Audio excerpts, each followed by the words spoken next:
bled out on the sidewalk.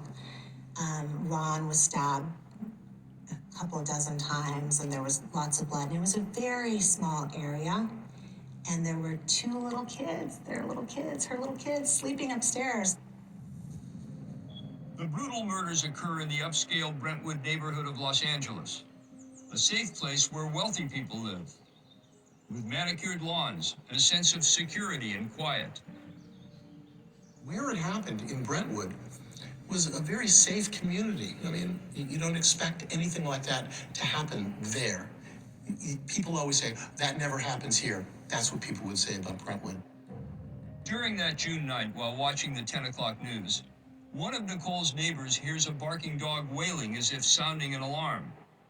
Another neighbor decides to take the lost dog for a walk and is led to the bodies of Nicole and Ron. During that same night of June 12th, O.J. Simpson is picked up by a limo at his home on Rockingham Avenue. He takes the red-eye to Chicago for a business trip.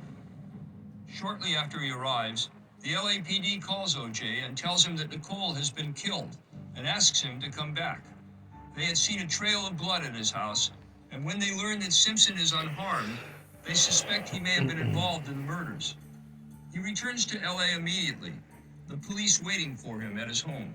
He was briefly handcuffed when he was talking to police, and a camera crew that had made their way around to the other part of the property captured it. Meanwhile, the families of Nicole Brown and Ron Goldman are coming to grips with the sudden and awful loss of their loved ones. First and foremost, Nicole was involved in her children's lives. Nicole was like a hands-on mom. She looked glamorous.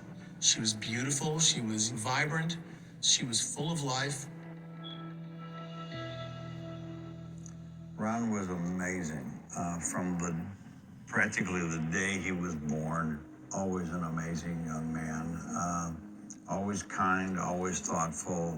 He was Kim's brother and best friend forever. My brother was coming into his own at 25 years old. The closeness that we shared was undeniable, and that feeling of knowing that you always have someone that has your back. And that didn't change the older we got, and obviously the last act of his life proved that my brother and his soul was a protector.